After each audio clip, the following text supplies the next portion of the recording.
Martinique, c'est sur la place de la Savane à Fort-de-France, au monument aux morts, que s'est déroulée la cérémonie du 105e anniversaire de l'armistice de 1918, le 11 novembre à 8h30, en présence de Madame Agnès Firmin-Lebaudot, ministre déléguée chargée de l'organisation territoriale des professionnels de santé, le préfet Jean-Christophe Bouvier et les autorités civiles et militaires. Reportage Daniel Diaz, DD News Martinique. Bravo!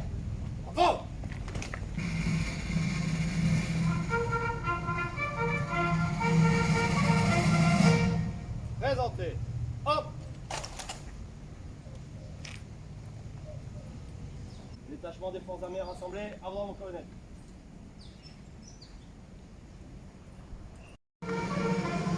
Présentez. Hop!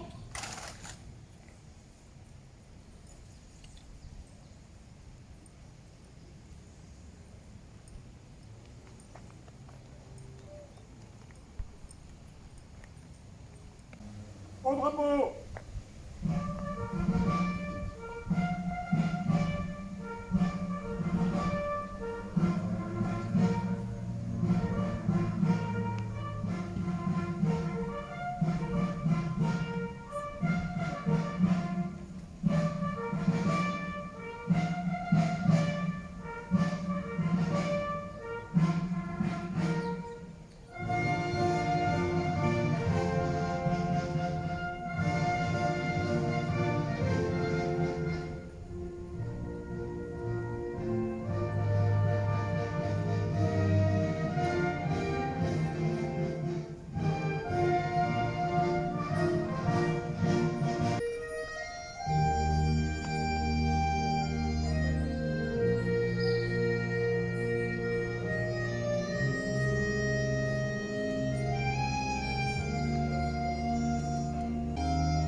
Capitaine de frégate Isabelle Abivin, au nom du président de la République et en vertu des pouvoirs qui nous sont conférés, nous vous faisons chevalier de la Légion d'honneur.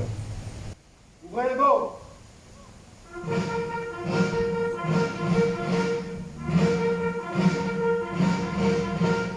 Virginie Lalebé, au nom du président de la République et en vertu des pouvoirs qui nous sont conférés, nous vous faisons chevalier de l'ordre national du mérite.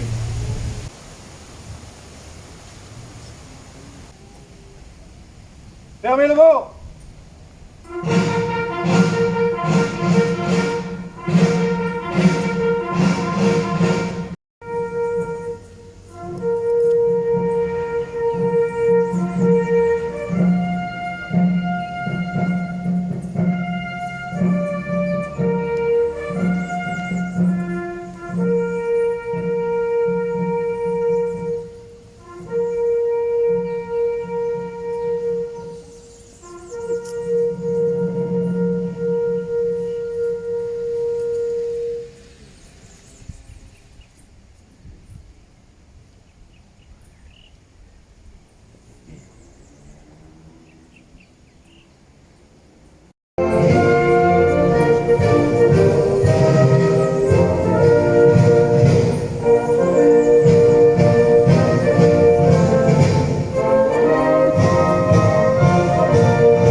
novembre 1920, quand le soldat inconnu est porté sous l'arc de triomphe pour ne jamais oublier le prix de la victoire.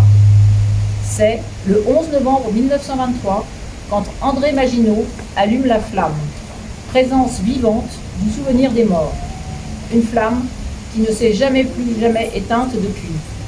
C'est le 11 novembre 1940, quand, dans le désarroi des consciences, les lycéens et les étudiants de Paris font de la flamme un symbole de résistance.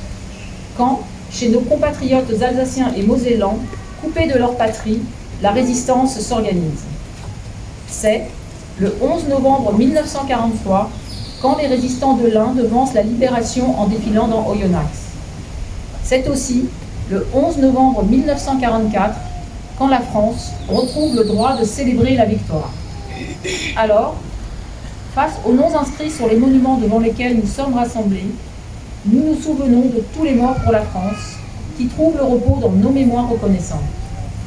Nous nous souvenons de ceux de 14, de ceux de 40 et de 44, et de ceux de 1954 et de 1962, de ceux de 1983 ou de 2008 et de tous les autres. Nous nous souvenons de l'adjudant-chef Nicolas Latourte, du sergent-chef Baptiste Gauchot et du sergent-chef Nicolas Mazier, tous trois morts pour la France en 2023. Madame la ministre, la première question, 2 mots sur votre arrivée ici sur l'île en Martinique. Écoutez, moi je suis ravie d'être là pour simplement quelques jours. Puis je tenais à être présente à cette cérémonie du 11 novembre. Cette cérémonie du 105 anniversaire de l'amnistie, parlez-moi de ces quelques années pour ces soldats qui ont disparu en Martinique, mais également en métropole et dans le monde. En tant que ministre, il était pour moi, je le redis, important d'être présente à cette cérémonie du 11 novembre pour plusieurs raisons.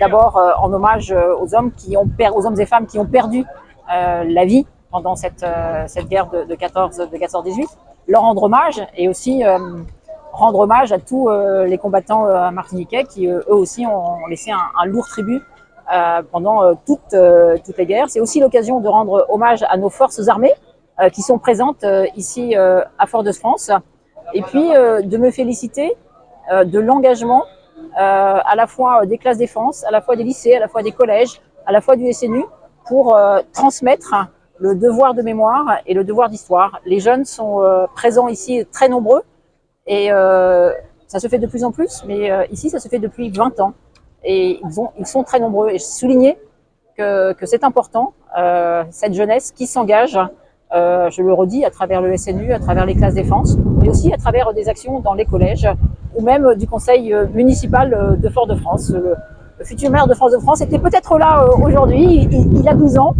et il m'a expliqué ce pourquoi il tenait à être là et à s'engager. Donc ces trois raisons font que lorsqu'on est ministre et qu'on représente l'État, il était pour moi nécessaire d'être là aujourd'hui pour toutes ces raisons, puis de se dire que toutes ces personnes qui ont donné leur vie pour notre liberté, pour la paix, et ben notre devoir, en ces temps où la guerre est de nouveau présente sur nos continents, le meilleur hommage qu'on puisse leur rendre, c'est de tout mettre en œuvre pour que cessent ces guerres.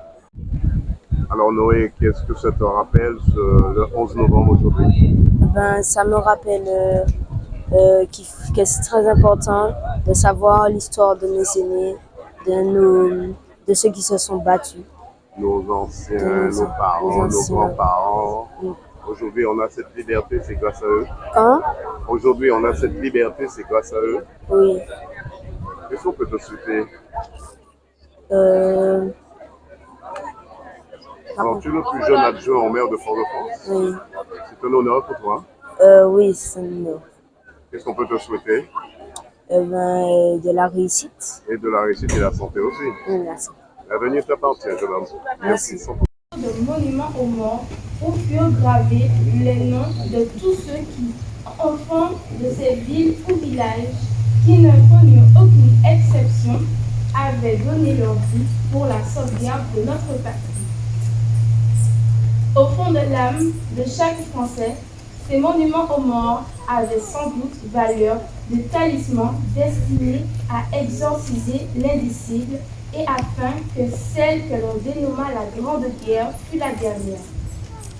Hélas, Aujourd'hui et depuis 20 mois, la guerre est de retour en Europe. Et comble d'ironie, on y retrouve des ingrédients de la Grande Guerre, tels que des tranchées qui figent le front et le rôle déterminant de l'artillerie. C'est pourquoi, en ce jour de commémoration, qui, compte tenu du contexte, revêt un aspect particulier et doit servir d'alerte, l'Union française des associations de combattants et de victimes de guerre, UFAC, en même temps qu'elle rend hommage au courage exemplaire des poilus, comme de tous les morts pour la France, de toutes les guerres, rappelle l'un de ses objectifs fondamentaux.